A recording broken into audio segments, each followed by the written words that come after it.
We opened the door and 20 to 25 men suddenly rushed into the apartment. This week on Christian World News, jailed for preaching the gospel. Meet the Christians who spent months chained in one of the worst prisons in Iran and hear their story of faith and survival.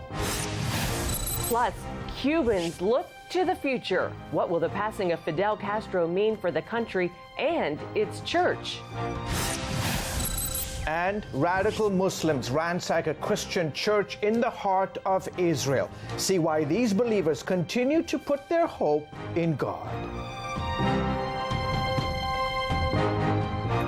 여러분 안녕하십니까? 크리스천 월드뉴스입니다. 지난 몇 달간 지구상 최악의 감옥이라 불리는 곳에 수감돼 있던 기독교인 3명이 석방됐습니다. 이란 정부가 불법 선교 활동을 이유로 체포한 이들인데요. 석방 몇 시간 뒤 그들을 만나봤다고 합니다. 오늘의 첫 번째 소식입니다. Barham Nasibov, Eldar Gurbanov, and Yusuf Faradov knew they faced a risky mission into Iran. We were expecting God to do something new for us on this trip, but we had no idea of the events that would transpire hours after we arrived. On June 24, 2016, the 3 men from Azerbaijan, a country along Iran's northwestern border, set out for secret meetings with Iranian Christians. That morning, the men left here, Azerbaijan's capital city of Baku, and headed to the town of Astara, which is on the border between Iran and Azerbaijan. They took about an hour and a half to cross the border, and they were safely inside of Iran.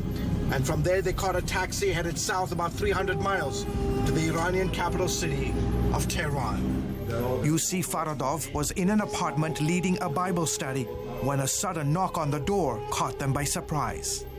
We opened the door and 20 to 25 men suddenly rushed into the apartment. Eldar Gurbanov knew they were in trouble. I knew right away that they were police officers or government agents because I've had similar experiences in Azerbaijan when authorities would raid our Christian meetings. After questioning, the government charged them with trying to convert Iranians to Christianity and sent the men to Evin prison, Iran's most notorious jail. The judge told us that we could spend 10 years in prison. The next 2 months meant days of solitary confinement. I've been arrested many times for preaching the gospel, but never put in solitary confinement. This was a new experience and I would never wish it upon anyone. A tiny cold room, no windows, no bed, just a sink. It was Nasibov's 12th visit to Iran. Of course I had thoughts that I could spend the rest of my life in prison, but I never regretted going to Iran.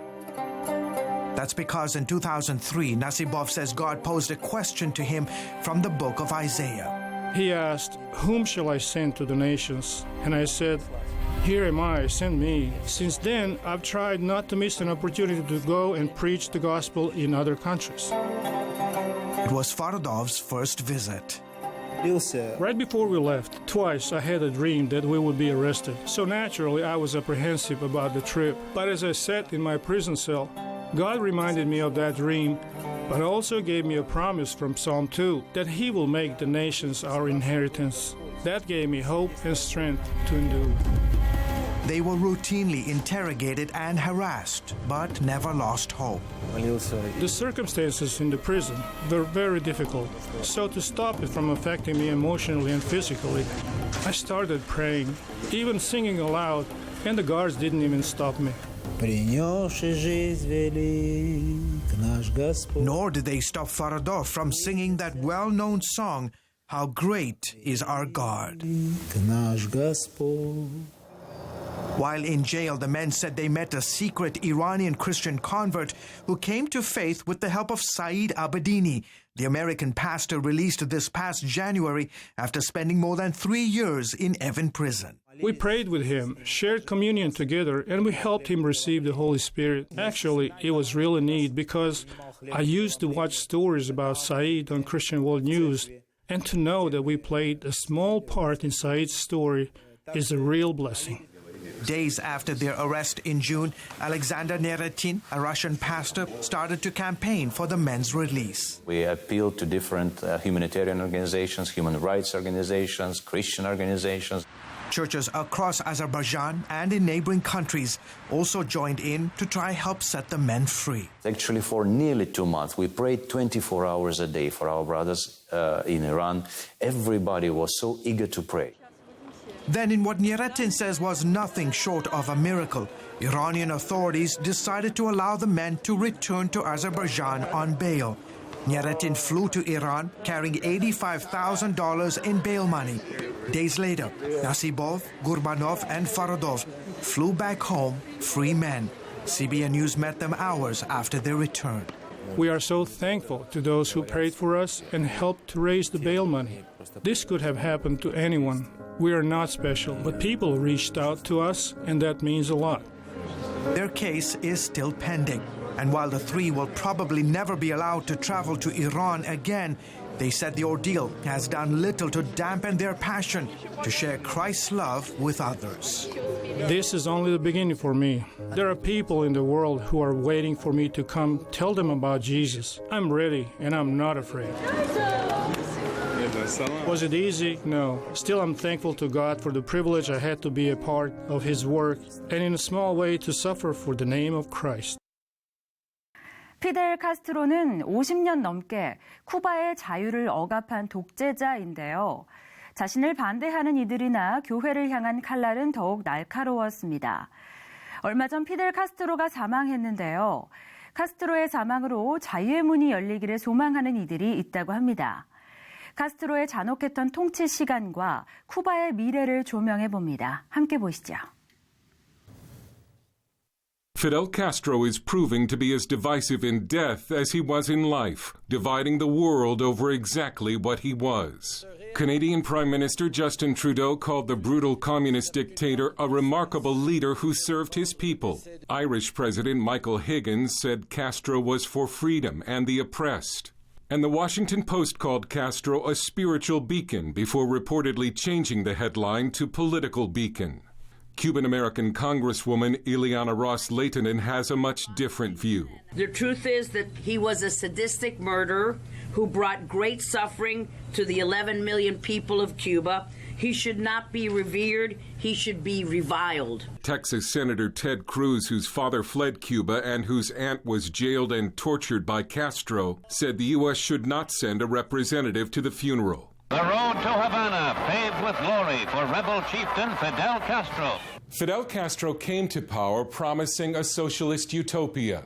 He created an impoverished island prison. Before Castro, Cuba had one of the higher living standards in the world. After Castro, it is one of the world's poorest, most oppressed nations. On the streets of Havana Sunday, it was eerily quiet.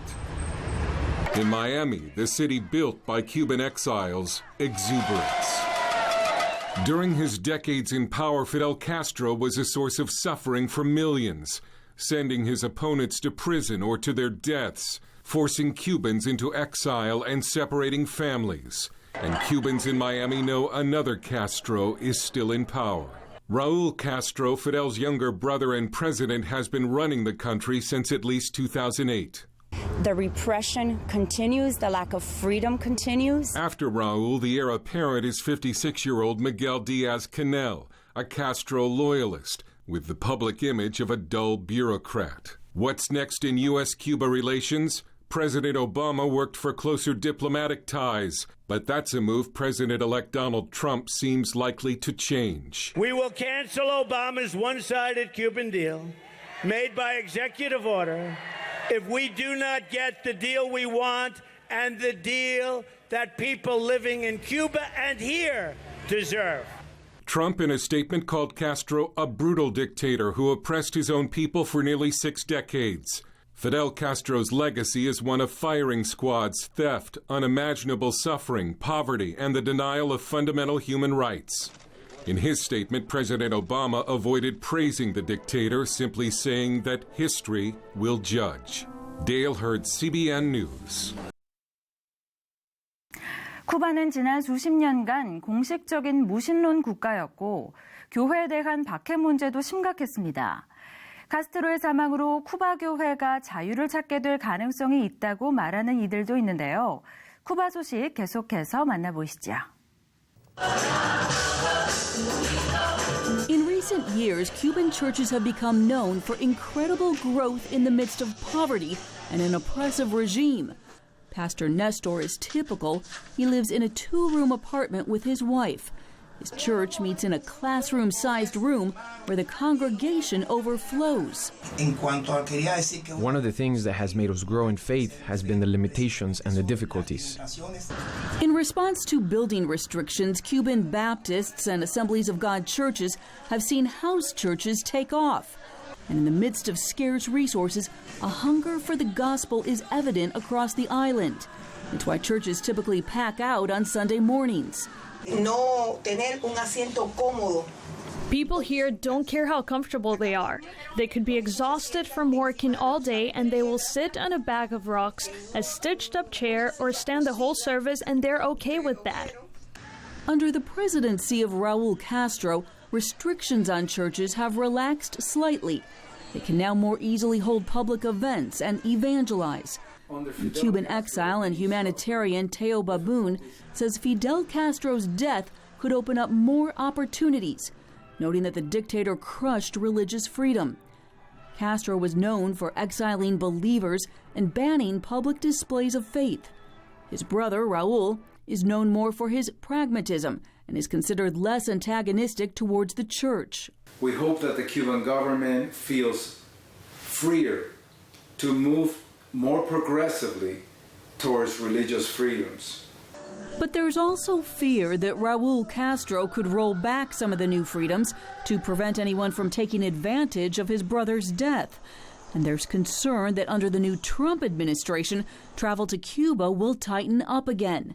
That could slow down a growing partnership between U.S. and Cuban churches.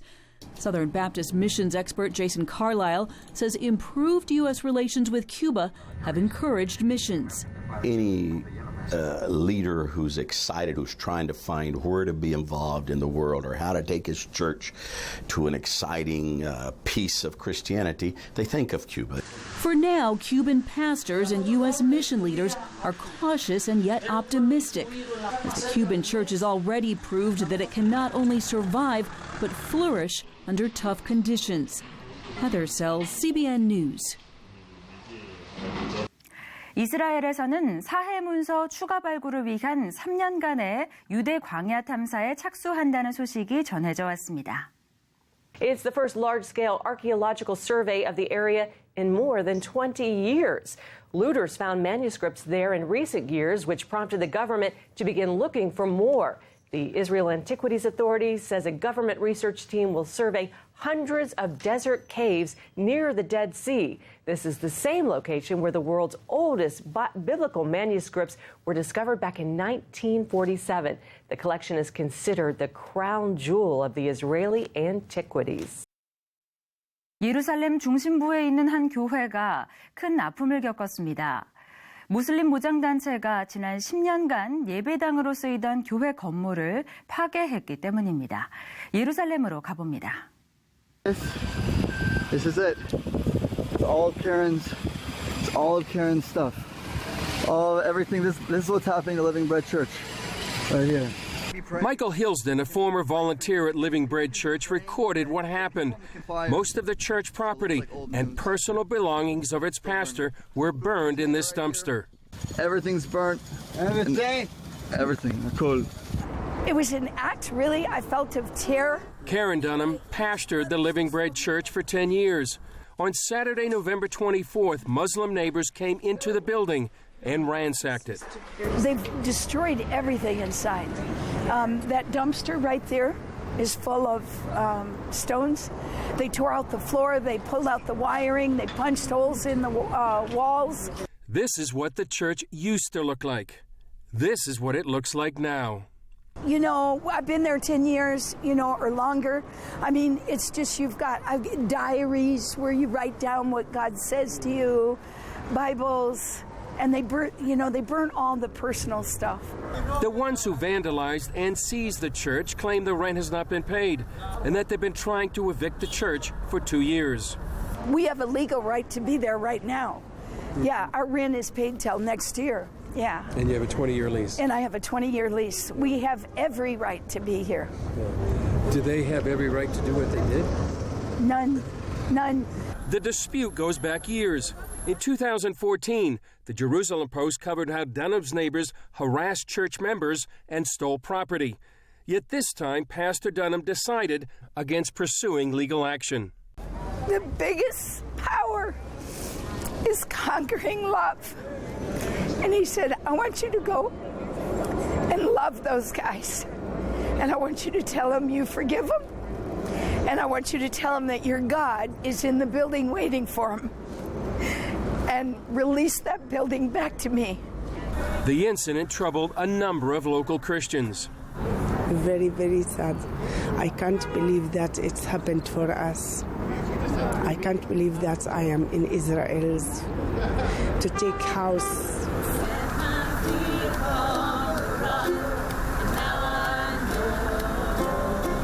Church members and other local Christians held a prayer service outside the church, expressing hope for the future. Living Bread International Church, just because they knocked holes in the building and destroyed the building, Living Bread International Church is still alive. Others expressed hope local authorities will take action. Regardless of the outcome, they believe God will redeem this situation. Chris Mitchell, CBN News, Jerusalem. 세계에서 가장 높고 오르기 힘든 산, 네팔의 에베레스트인데요. 에베레스트 베이스 캠프만 해도 해발 5,363m에 달한다고 합니다. 네팔 현지에서 담아온 짧은 영상 함께 보시죠. Well, we finally made it to Everest Base Camp, 17,598 feet. Definitely the hardest trek I've ever done, but the spectacular views and the warm people made the journey well worth it.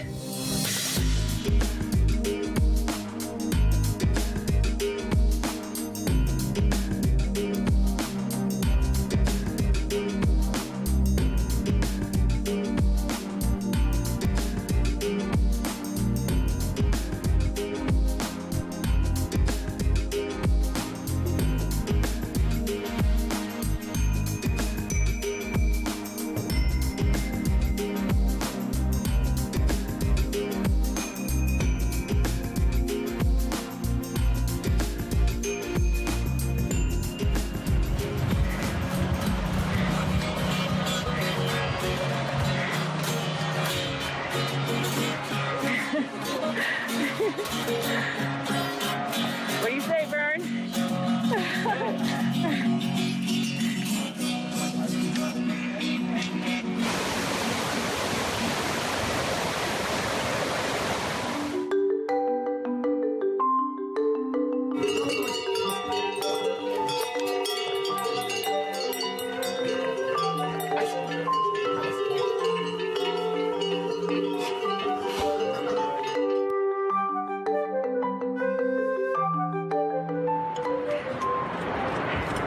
After 6 nights of hovering at around 12,000 feet to get used to the elevation, we are now headed up the mountain towards our ultimate goal of Everest Base Camp.